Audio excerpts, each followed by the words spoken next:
I am going to be talking about neurophysiology, which is everybody's favorite part of local anesthesia. First, a couple refreshers from oral anatomy. Remember, when we're talking about the central nervous system, we're talking about the brain and the spinal cord. When talking about the peripheral nervous system, we're talking about the nerve tissue in the periphery. That includes 31 pairs of spinal nerves from the spinal cord and 12 pairs of cranial nerves from the brain. Afferent nerves conduct signals from sensory neurons to the spinal cord or brain, so coming from the periphery to the central nervous system.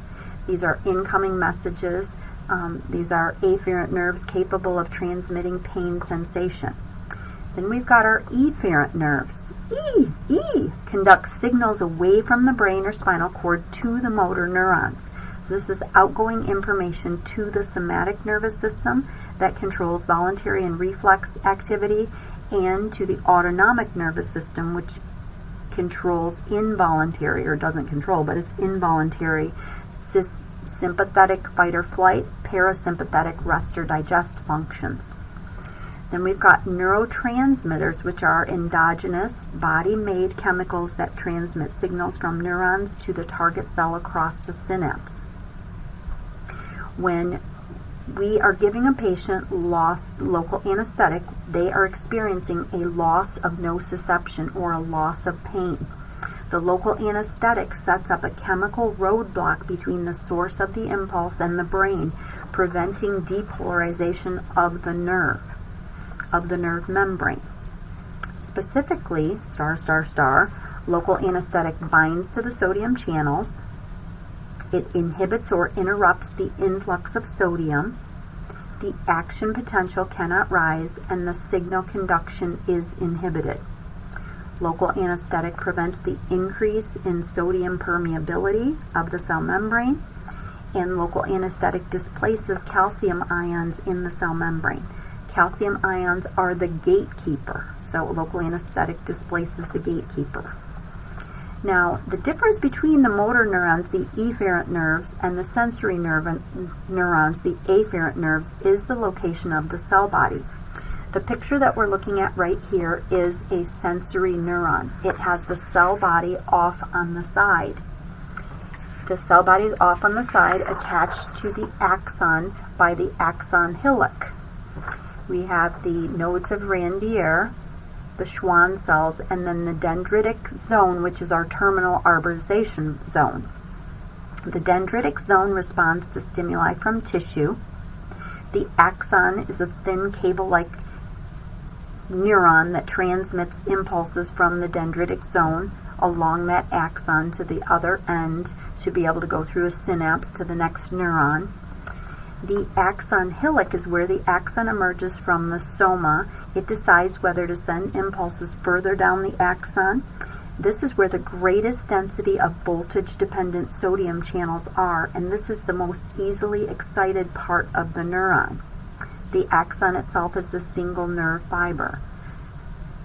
The cell body is further away from the axon on the sensory neuron, attached to that sensory neuron with the axon hillock. The neuron itself is the functional portion of the nervous system. This neuron receives and processes and sends information. We talked about the fact that there's two basic types, the efferent, which is the motor neuron, or the sensory afferent. On the right-hand side, you can see that the motor neuron has the cell body directly on the axon, and it participates in impulse conduction. The axon hillock is right before the cell body, so the axon, then the axon hillock, and then the cell body in the motor neuron. The axon relays the impulse, the dendritic zone puts the input to neurons, and then the cell body is responsible for protein synthesis and metabolic support. Nerves are only found in the PNS. And remember, the difference between the sensory and the motor neuron is the location of the cell body. Motor neurons being on the axon hillock, and then the sensory neurons, the cell body is off to the side, not participating directly in the impulse conduction. The most distal arborization of nerve endings is in that dendritic zone. And that dendritic zone is where the synapses occur. Neurons communicate through axons and synapses and the neurotransmitters moving across those synapse areas. An axon is just a cylinder of neural cytoplasm, and it's surrounded by a membrane. So in an unmyelinated nerve fiber, you have just the axoplasm and the axolemma.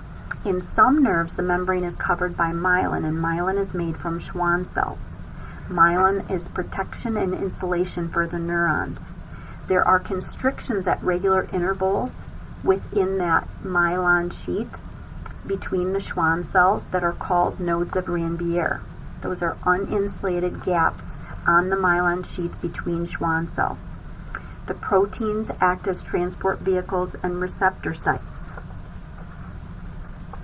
The action potential is going to move down a myelinated nerve by saltatory conduction. It's going to move node to node along those unmyelinated gaps between the Schwann cells. Nerve fibers or axons can be sometimes referred to as core bundles or mantle bundles.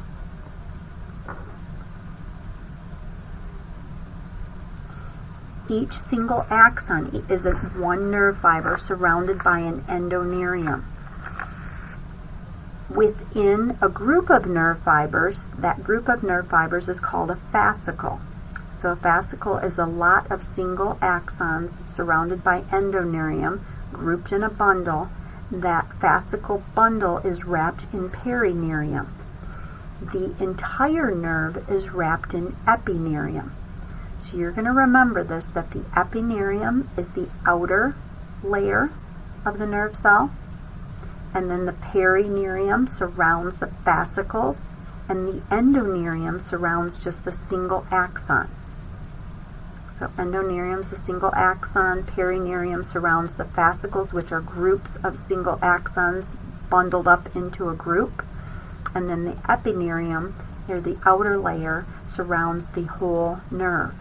Now, the perineurium and epineurium are obstacles to local anesthetic effectiveness because as you inject and the local anesthetic is in that area, it has to diffuse through the epineurium, through the perineurium, into the fascicles to get to the single axon that is surrounded by the endoneurium.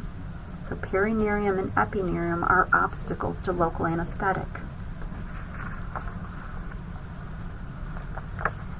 We have our mantle bundles and our core bundles. So if you look in the picture on the right, this is a cross section of a nerve. So we have the mantle bundles, which are groups of fascicles, which are surrounded by our perineurium. Our epineurium is surrounding the whole nerve. Our perineurium is surrounding the mantle bundles, which are towards the outside of that nerve. And then the perineurium is surrounding the group of fascicles or nerve fibers within the core of that nerve. So fibers bundled together near the outside of the nerve are mantle bundles and innervate structures closest to the nerve origin. So if we were talking about the inferior alveolar, that would be mantle bundles would be closest to the third molar. So if we gave an injection for an IA, we would get the area closest to the nerve origin. The mantle bundles would be the third molar area. The mantle bundles numb first and then they recover first. Fibers bundled together near the inside of the nerve, the very inside, are core bundles. Core bundles innervate more distant structures. So again, if we're talking about the inferior alveolar, we would be numbing the central incisors once it got to the core bundle. The core bundle numbs last and recovers last. This is one of the reasons why we have to give 7/8 of a cartridge when we give the inferior alveolar injection, because we want the anesthetic to diffuse through, that epineurium on the outside, the perineurium around the mantle bundle fascicles. Then we need it to go through the perineurium around the core bundle fascicles to get down to those single axons that are surrounded by endoneurium. Now the nodes of Ranvier are gaps on the axon between Schwann cells. Those gaps are uninsulated areas, and those nodes are directly exposed to extracellular fluid. Myelinated nerves are covered by these many layers of Schwann cells called the myelin sheath. So myelin is just a phospholipid tissue. Schwann cells ensheath the peripheral neurons, and they produce myelin to protect and insulate the neurons. The impulse propagation moves from node to node on a myelinated axon. So as an action potential is generated, it moves down a myelinated nerve by saltatory conduction. It moves from node to node. It jumps from node to node. And 3 to 4 nodes, or 8 to 10 millimeters, need to be covered by local anesthesia for an impulse not to propagate down the nerve axon, for the impulse not to go from the periphery to the brain. We need a 3 to 4 node, 8 to 10 millimeter coverage at minimum to stop that process of saltatory conduction. On an unmyelinated axon, the action potential or the impulse moves in waves, or it moves in a creeping motion, and it's much slower. It's much slower.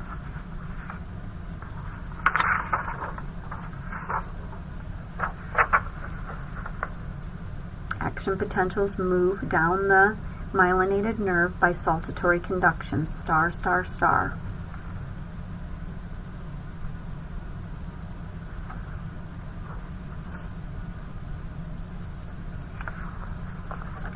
Now, a stimulus triggers the action potential or the impulse, and it's like a domino effect.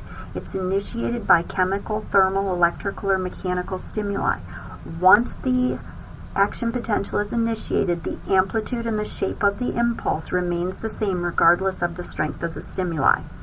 Once a minimal threshold is reached, it's an all or nothing firing. Each nerve impulse is the same as it depolarizes each segment of the membrane, travels down the length of the nerve without weakening. Now, local anesthetic blocks conduction in this order: the small myelinated axons first, then the non-myelinated axons, then the larger myelinated axons.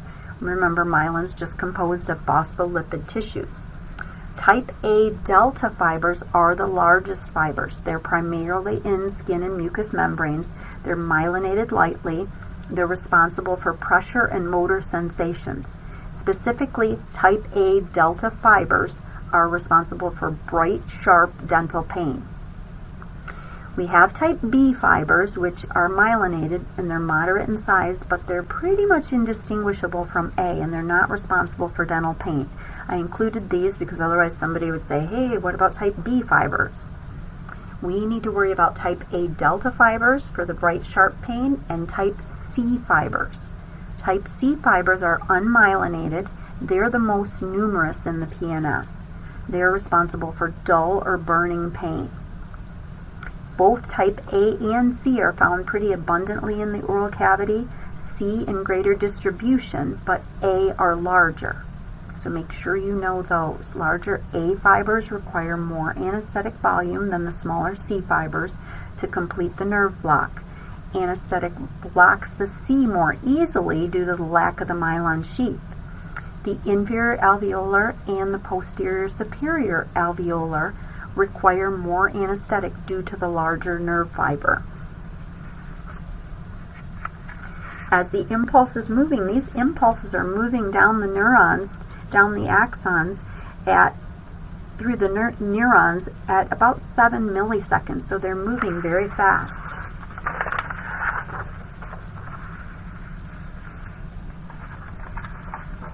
Nerve conduction comes from the changes within the nerve membrane. As a nerve is stimulated, electrical conductivity of the membrane increases. Sodium and potassium are able to pass through the membrane and provide energy for the impulse that's being propagated. Myelin nerves conduct nerve impulses faster through that saltatory conduction, or the jumping from node to node. When we're looking at resting cell concentrations, we have the sodium that stays outside, we have the chloride that stays outside, and the potassium that stays inside. Chloride and potassium are both freely permeable. Because of the electrical membrane potential, they stay chloride on the outside and potassium on the inside. Sodium is selectively permeable, and it migrates slightly with gradient and electrical force. Remember, this is an all or nothing firing. Each nerve impulse is the same as it depolarizes each segment of the membrane, traveling the length of the nerve without weakening. As the action potential moves down the axon, the impulse strength stays the same. Myelinated moves node to node by saltatory conduction, and unmyelinated moves in a waves or a creeping motion, which is slower. The first step in this process, when a membrane potential is reached, and here's our electrochemistry at rest, which we just kind of talked about, the potassium membrane freely permeable to potassium, but it stays inside. The chloride membrane freely permeable to chloride, but it stays outside, both of those due to the electrical membrane potential. And then sodium, the membrane is selectively permeable. Sodium migrates only slightly with the gradient and electrical force. So first step is depolarization. Stimulus excites the neuron. First there's slow depolarization, the inside slightly less negative. The nerve resting potential is negative in the interior of the cell. It's a minus 70 megavolts at rest. That's important to know. Reaches a critical point or the threshold potential, then rapid depolarization occurs, resulting in a positive charge inside the cell. The action potential is reached. The membrane potential is the difference between the electrical charge on the inside and outside of that cell. In step 2, the stimulus excites the neuron, and there's slow depolarization, which is our next slide coming up. Slow depolarization, the stimulus increases sodium permeability due to the widening of the sodium channels at the nodes of Ranvier. When the threshold potential is reached, there's a massive influx of sodium. The result is a positive potential inside the cell. So it's a positive 40 megavolts. The stimulus excites the neuron, there's slow depolarization, the inside becomes slightly less negative. When it reaches a critical point, the threshold or firing potential, rapid depolarization occurs. The rapid depolarization results in a positive charge inside the cell. Local anesthetic prevents the increase in sodium permeability of the cell membrane, and it makes it so that rapid depolarization does not occur. The third step in this process is the repolarization. The electrical potential gradually becomes more negative on the interior of the cell until the original minus 70 megavolts are reached. So this results from the efflux of the potassium. It returns to minus 70 megavolts. There's a refractory period where the potassium returns inside and the sodium returns outside. And there's an absolute refractory period. There's an interval which a second action potential cannot be initiated to re-stimulate the membrane, no matter how large of an action potential. In this particular diagram, you can see the depolarization on the left, and the depolarization, well, first we have just the nerve at resting potential, and it's a minus 70 megavolts. Then we have the slow depolarization. The action potential is reached at the peak, and we have a positive 40 megavolts. Then we have the repolarization, which returns the electrical potential back to that minus 70 megavolts. Now, I told you about the absolute refractory period, the interval during which a second action potential can't be initiated to re-stimulate the membrane, no matter how large. There is also a relative refractory period, an interval between absolute refractory and before reestablishment to the resting state, during which large stimuluses can initiate a second action potential.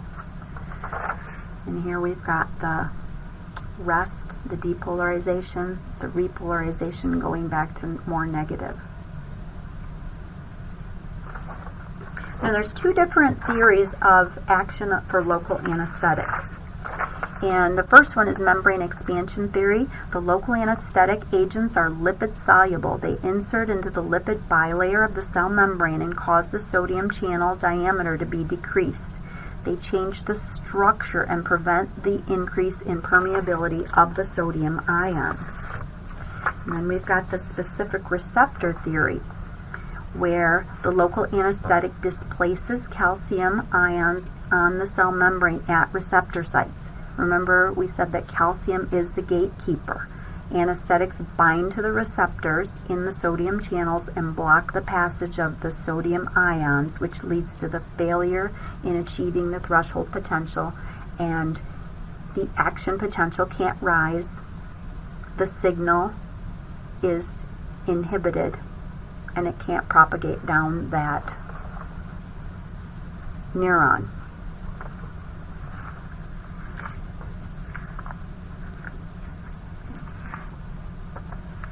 Now, local anesthetics are bases combined with acid to form anesthetic salts. They're dissolved in water to be clinically useful. All local anesthetics are acidic before injection. So without vasoconstrictor, they're about 5 to 6 pH. With vasoconstrictor, they are 3.3 to 5.5 pH. The local anesthetic molecule has three components. There's one lipophilic aromatic ring. This improves the lipid solubility of the molecule, of the local anesthetic molecule, which facilitates penetration of the local anesthetic through the lipid-rich membrane where the receptor sites are located. There's greater lipid solubility and greater potency of the drug. Bupivacaine is more lipid soluble than lidocaine, and it's more potent since it can enter the neuron more easily. So again, that first component, the lipophilic aromatic ring, improves lipid solubility of the molecule, which facilitates penetration of the local anesthetic through the lipid-rich membrane where the receptor sites are located.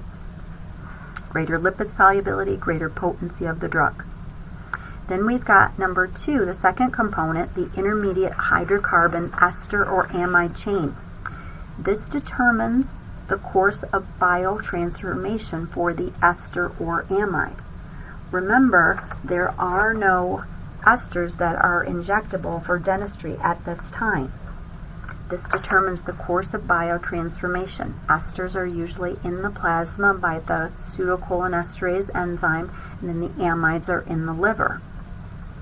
Our last portion, the hydrophilic terminal amine. This is like an on-off switch. This switch allows anesthetic to exist in a lipid or water-soluble configuration. So there's two different ways that it can exist. It can exist in a tertiary form or a quaternary form. It may exist in the tertiary form with 3 bonds, that is uncharged, that is lipid soluble or lipophilic, has a negative charge, it's anionic, so it's negative, it's unionized, which means without a hydrogen electron, and it's more base form, which penetrates the nerve.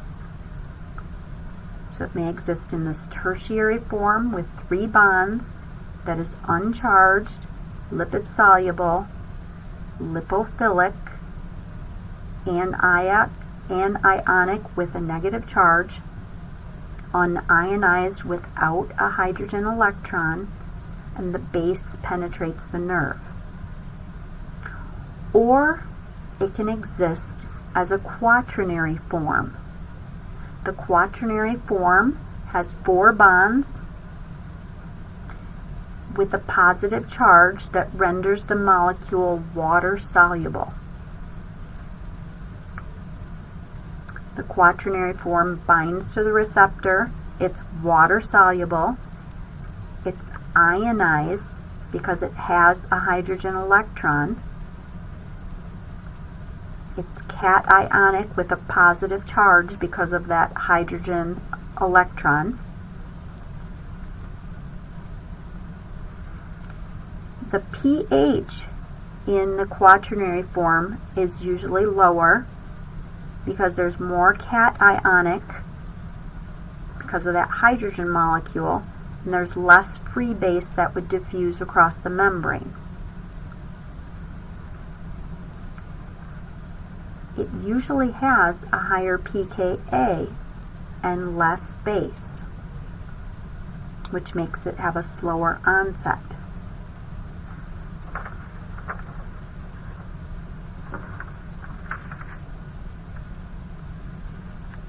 If the tissue of a body is 7.4 pH, the ideal pKa would be 7.4, because local anesthetics with pKa similar to tissue of 7.4 are going to be the most effective.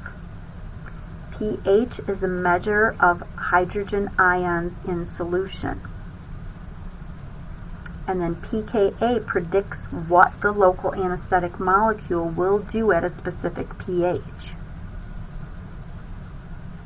pKa measures the affinity for hydrogen and how easily a local anesthetic compound can change. When we look at this equation, this is the Henderson-Hasselbalch equation. And local anesthetic occurs as an equilibrium between two forms, either lipophilic, which is our tertiary form, or hydrophilic, which is our more quaternary form that we were just talking about. So our quaternary form, which is the first one listed here, is hydrophilic. It binds to the receptor. It's cationic with a positive charge. And it's kind of that left side of the equation here. I'm going to be going into this a lot more on Friday. It's kind of our left side of the equation.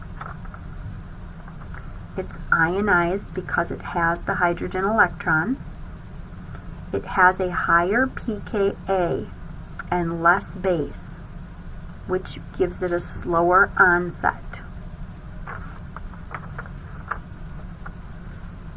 The lipophilic, or the tertiary, diffuses through the membrane. It's kind of the right side of the equation. It has the local anesthetic molecule plus the hydrogen existing by itself. It's anionic with a negative charge. It's unionized without that hydrogen electron attached. The pH is higher, which gives it more base molecules to diffuse through the membrane. It has a lower pKa, which gives it more base, makes it more lipophilic, and it's faster onset and more nerve penetration.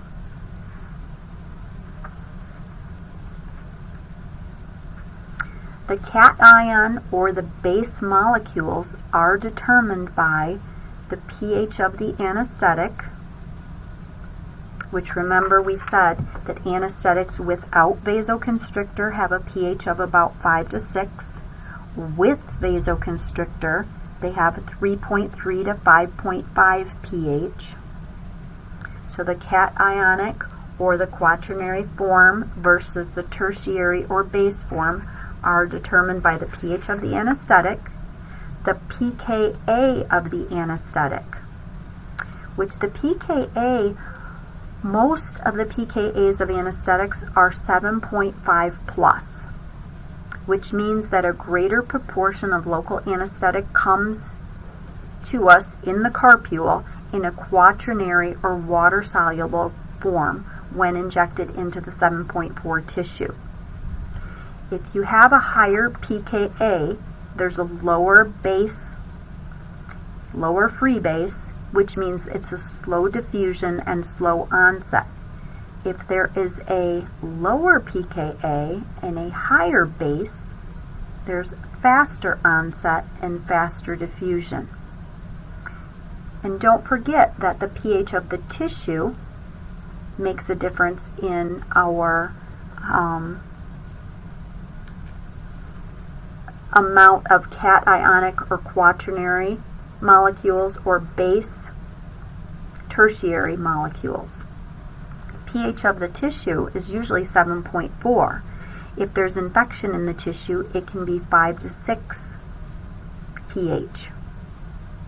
If there's more quaternary form, because it's a more acidic environment due to the pH of the anesthetic, due to the pH of the tissue, or due to a higher pKa, then there's less free base.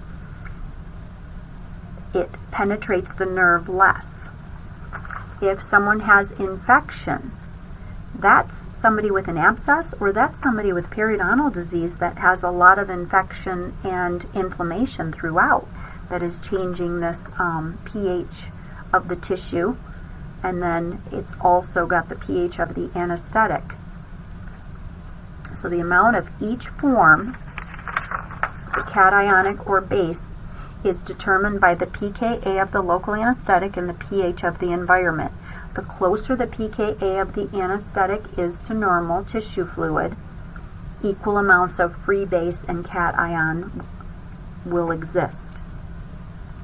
Ideally, you would like pKa to equal pH because you have equal charged cationic particles and uncharged base molecules.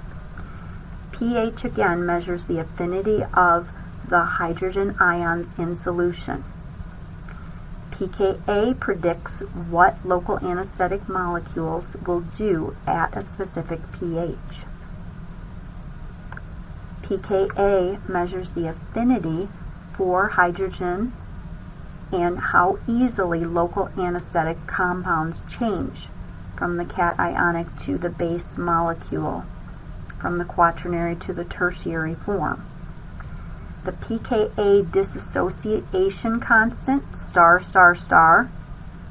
pKa dissociation constant predicts the portion of molecules that are base.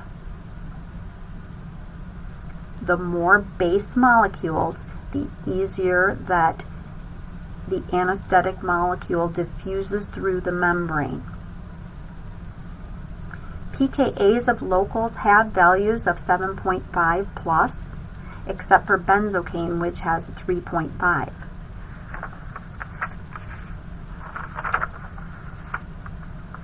So once anesthetic is injected, the quaternary amine dissociates into an uncharged tertiary amine base plus a hydrogen ion to penetrate the lipid-rich nerve membrane.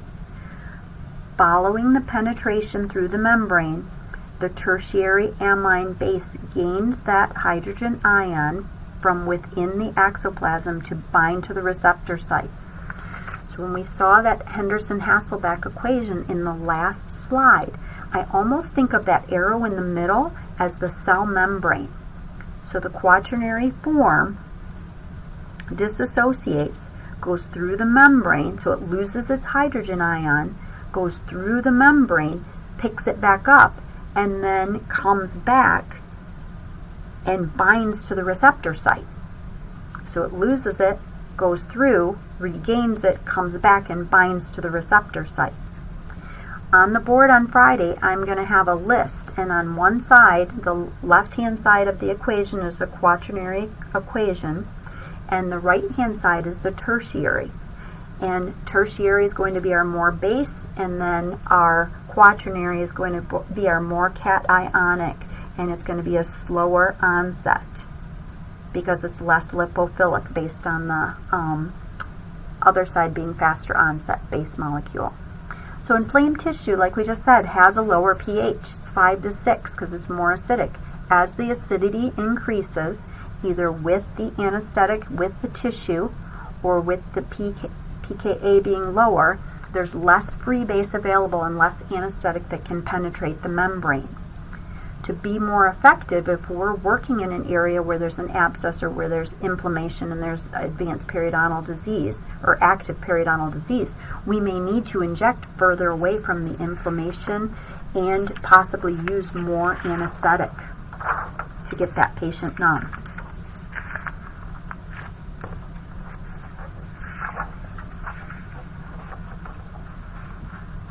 Now, base molecules are going to diffuse through the membrane, and cationic forms are going to bind to the receptor site in the sodium channels to block.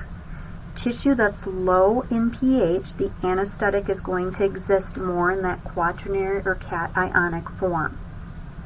Now, we've already talked a little bit about, I know our slide switched, we've already talked about the diffusion of local anesthetic, that we have our single axon wrapped by endoneurium, and then they're bundled together in fascicles, which are covered with perineurium.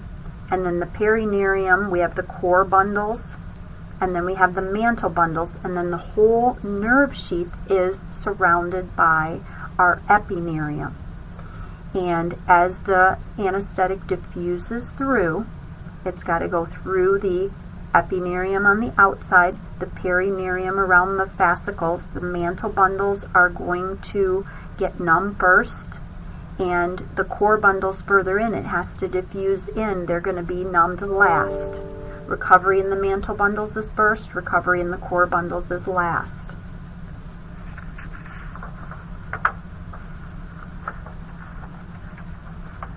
Then tachyphylaxis is an increased tolerance when local anesthetic is repeated. The increased tolerance comes from usually just edema in the area, swelling in the area, hemorrhage from the first injection, increased sodium concentration in the area, a decrease of pH also brought on from the first anesthetic that resulted in the poor environment for the anesthetic to be effective. This person is not going to be very numb. Their good anesthesia is going to be unable to be maintained. So re-injection usually provides reinstated anesthesia, but sometimes when the mantle bundles recover and a new depositive anesthetic gives rapid onset, but sometimes there's this tachyphylaxis where the increased tolerance to a drug already administered repeatedly doesn't increase the anesthetic effect. I will talk more about the Henderson-Hasselbalch equation on Friday, and we will go more into the cationic form versus the base form and how that works as far as the local anesthetic going across the cell membrane. Hope this helps.